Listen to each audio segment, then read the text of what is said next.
দর্শক, দুটো খবর বিবিসি বাংলায় আজকে প্রকাশ পেয়েছে।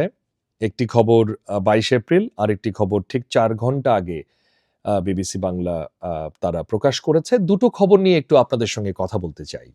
প্রথম যে কথাটি বলতে চাই সেটি হচ্ছে যে মে-জুনে রাজপথ দখলের টার্গেট আওয়ামী লীগের। এই যে আওয়ামী লীগ মে-জুন মাসে রাজপথ দখলের টার্গেট নিয়েছে, সেটি বিবিসি বাংলা বলছে দেশ রূপান্তর তাদের দ্বিতীয় প্রধান খবর।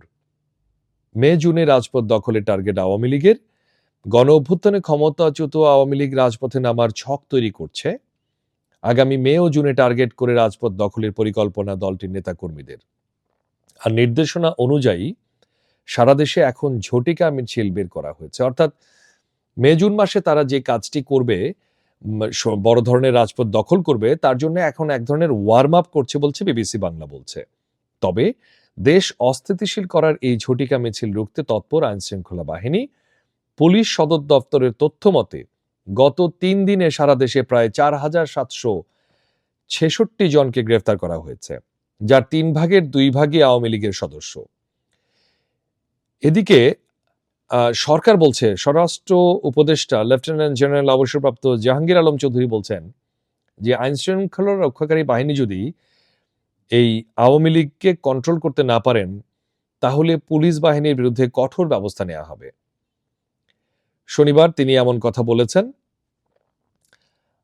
এখন আমরা বিবিসি বাংলার খুব চমৎকার এই রিপোর্টটিতে দেশ রূপান্তর থেকে কোট করে তারা যেটি বলছেন, দলীয় নেতা কর্মীদের একটি সূত্র তাদেরকে বলছেন ভার্চুয়াল মিটিং তারা অব্যাহত রেখেছেন, এবং সেই ভার্চুয়াল মিটিংয়ে তারা যেটি বলছেন, আপাতত ফান্ডের সমস্যা, বিদেশ থেকে কেউ টাকা পাঠাতে পারছে না, তাই প্রতি জেলায় ঝটিকা মিছিল দিয়ে শুরু করতে হবে এবং নিম্ন পর্যায়ের নেতাকর্মীদের বিদেশে আছেন তাদের বাংলাদেশে পাঠানো হবে, এমন নির্দেশনা থাকার কথাও জানা গেছে। দেখুন, মানে আওয়ামী লীগ, যুবলীগ, ছাত্রলীগের যেসব নিম্ন পর্যায়ের অর্থাৎ তৃণমূলের নেতাকর্মী যারা বিদেশে চলে গিয়েছিলেন, ভারতের বিভিন্ন জায়গায় আছেন, তাদেরকে জুনের আগে দেশে পাঠিয়ে দেওয়া হবে।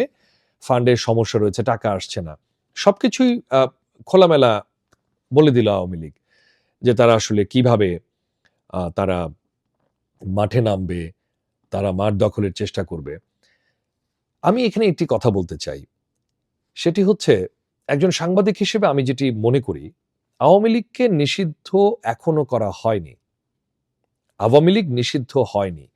নিষিদ্ধ করবার আগে তাদেরকে পুলিশ দিয়ে পেটানো কিংবা তাদেরকে মিছিল মিটিং করতে না দেওয়া, এটি আমি যৌক্তিক মনে করছি না। কেন মনে করছি না? দেখুন, আওয়ামী লীগের এই গত ৮ মাস ধরে অন্তর্বর্তীকালীন সরকার রাজনৈতিকভাবে মোকাবেলার কিংবা জুলাই অভ্যুত্থানের নেপথ্যে তাদের হামলা, নির্বিচারে মানুষ হত্যার অভিযোগ তদন্ত চলছে এই বলে আওয়ামী লীগকে সভা, সমাবেশ, মিটিং, মিছিল থেকে দূরে রাখার কথা বলছে অন্তর্বর্তীকালীন সরকার। কিন্তু বাংলাদেশের যে রাজনৈতিক হিসেব নিকেশ, সেই হিসেব নিকেশে আওয়ামী লীগ এতটা চুনোপুটি রাজনৈতিক দল তো অবশ্যই নয় যে তারা আসলে হাত পা গুটিয়ে বসে থাকবে। গতকালকে একটা লাইভে বলেছিলাম ৬৫টা নতুন রাজনৈতিক দল আসছে মাঠে, নিবন্ধনের জন্য নির্বাচন কমিশনে গিয়েছে। এদের মাঝে কতগুলো নামধারী আওয়ামী লীগের অঙ্গ সংগঠন রয়েছে, সেটি তো আপনারা খুব ভালো করে আঁচ করতে পারেন। এখন এই যে আওয়ামী লীগ আবার পুনর্বাসনের চেষ্টা চলছে, মিছিল হচ্ছে দফায় দফায়, ঝটিকা মিছিল হচ্ছে, ধরাও পড়ছে হাজার হাজার, এভাবে ধরে ধরে ধরে জেলখানা ভরে কতটুকু গণতন্ত্র চর্চা হবে, সেটি কিন্তু একটা ভীষণ ভাবনার বিষয় বলে আমি মনে করছি। কারণ এভাবে একটি জলজন্ত রাজনৈতিক দলকে দিনে দুপুরে নিষ্ক্রিয় করে দেয়া, নিশ্চিহ্ন করে দেওয়ার কথা যেটি সরকার ভাবছেন, হুট করে নিষ্ক্রিয় করে দেবেন, নিশ্চিহ্ন করে দেবেন, এটি বোধহয় ফর্মুলাটি ভুল। কারণ আওয়ামী লীগ এতটা দুর্বল দল তো অবশ্যই নয়। প্রকাশ্যে না আসলে আমরা দেখেছি কিভাবে হেলমেট পরে, কিভাবে রাতের আধারে, কিভাবে মিছিল মিটিংয়ে অন্যের সাথে প্রবেশ করে, আমরা দেখেছি কিন্তু আওয়ামী লীগ এসেছে এবং তারা গত 4-5 দিনে বাংলাদেশের বিভিন্ন জায়গায় ঝটিকা মিছিলও করেছে। তার মানে ধীরে ধীরে সক্রিয় হচ্ছে, এবং এই সক্রিয় হওয়ার পথে আরো একটি সুযোগ তৈরি করে দিয়েছেন কারা? বিতর্কের জায়গা সৃষ্টি করে দিয়েছেন বৈষম্য বিরোধী ছাত্র আন্দোলনের যে জাতীয় নাগরিক পার্টি। সেটা কিভাবে? সেটা খুব মজার একটা রিপোর্ট বিবিসি বাংলার।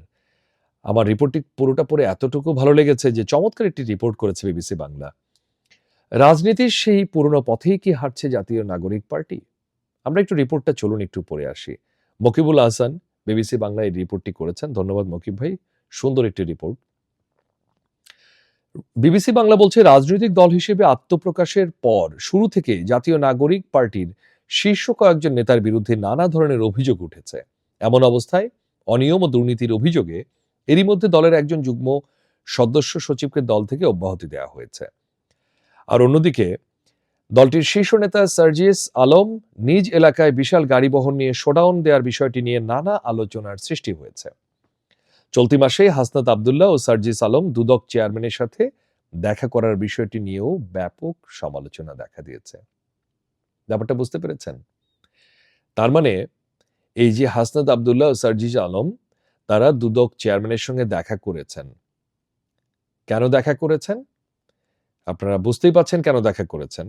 এছাড়াও সাম্প্রতিক সময়ে দেশের বিভিন্ন জায়গায় জাতীয় নাগরিক পার্টির নেতাদের বিরুদ্ধে নানা দুর্নীতি ও অনিয়মের অভিযোগ আসছে। এ দলটির আহ্বায়ক নাহিদ ইসলাম বিবিসি বাংলাকে বলেছেন, পুরনো রাজনৈতিক সংস্কৃতির উপাদান আমাদের ভেতরে আসার চেষ্টা করছে, আমরা সেটাকে জবাবদিহিতার আওতায় আনছি। দেখুন,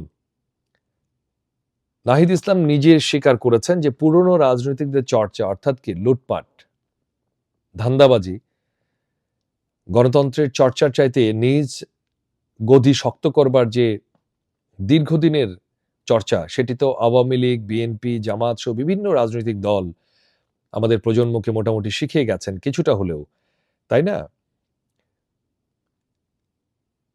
এখানে আরেকটি বিষয় বিবিসি বাংলা বলছে, রাজনীতিতে গুণগত পরিবর্তনের ঘোষণা দিয়ে নতুন দল হিসেবে যাত্রা শুরু করলেও দলটির বিরুদ্ধে যে অভিযোগ এসছে, এই অভিযোগগুলো নিয়ে দলের ভেতরেই এক ধরনের চাপা কি বলবো বিতর্ক চলছে। এখন কেন এই আওয়ামী লীগের এই মে জুন মাসে বড় করে নাম্বার রাজপথ দখলের ঘোষণার সাথে এই সংবাদটি বললাম? দেখুন, এই ছাত্র জনতার যে প্ল্যাটফর্ম, তারা যেভাবে কাজ করছিল, যেভাবে সরকারকে সহযোগিতা করছিল, হঠাৎ করেই তারা কেউ কেউ বিতর্কে জড়িয়ে পড়লেন। বিতর্কে জড়িয়ে পড়ার পরে স্বাভাবিকভাবেই যে জোর গলায় গণমানুষের কথা বলবার জন্য তারা মাঠে নেমেছিলেন, সেই স্বর কিছুটা নমনীয় হয়ে এসছে। সামাজিক যোগাযোগ মাধ্যম এখন বাংলাদেশে মিডিয়ার চাইতে অনেক বেশি শক্তিশালী।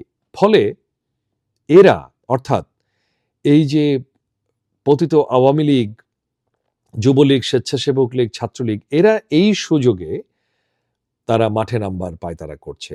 কারণ ছাত্র জনতার ভেতরে এক ধরনের অসন্তোষ তৈরি হয়েছে, এবং এই অসন্তোষটা তৈরির নেপথ্যে কি, সেটিও কিন্তু আরেকটি বিষয়, হয়তো ভবিষ্যতে জানা যাবে। তো সবকিছু মিলিয়ে আওয়ামী লীগ যেভাবে পরিকল্পনা করছে, এবং ছাত্র জনতার যে ভেতরে যে এক ধরনের নিজেদের মধ্যে টানাপোড়েন সৃষ্টি হয়েছে, এই টানাপোড়েনের সুযোগে আওয়ামী লীগ যদি মে জুন মাসে এসে রাজপথ দখল করে, তাহলে কিন্তু পরিস্থিতি পাল্টে যেতে পারে। এখন পুলিশ পিটিয়ে, পুলিশ রাজপথে আওয়ামী লীগ নেতা কর্মীদের পিটিয়ে কতক্ষণ পর্যন্ত তাদেরকে থামিয়ে রাখতে পারবেন, সেটি ভীষণ চ্যালেঞ্জের একটি বিষয়, অবশ্যই আমি বলবো। তবে আমার কাছে যেটি মনে হয় যে জুলাই আগস্ট মাসে শত শত ছাত্র জনতার লাশের উপর দাঁড়িয়ে যে নতুন বাংলাদেশ যাত্রা শুরু করেছে, সেই বাংলাদেশে অন্ততপক্ষে এই ভেদাভেদ ভুলে পুরনো রাজনৈতিক চর্চায় না ফিরে যেয়ে আমাদের এই, আমি জাতীয় নাগরিক পার্টির কথা বলবো না, আজকে যারা সমন্বয়কের ভূমিকা আছেন, এই সমন্বয়করা সত্যিকার অর্থে নিজেদের লোভ, লালসা, স্বার্থ এগুলো ভুলে যেয়ে মানুষের জন্যে যেভাবে জুলাই মাসে আগস্ট মাসে রাজপথে ছিলেন আপনারা সেভাবেই কাজ করবেন। সেটি আপনাদের কাছে জাতি প্রত্যাশা করে। আর যদি আপনারা সেটি না করতে পারেন তাহলে আওয়ামী লীগের এই মে জুন মাসে কিংবা জুলাই আগস্ট মাসে কিংবা আগস্ট সেপ্টেম্বর মাসে রাজপথ দখলে নেওয়াটা কেবল সময়ের ব্যাপার মাত্র বলেই দেশবাসী দেখবে। কারণ সুযোগটা আপনারাই করে দিচ্ছেন।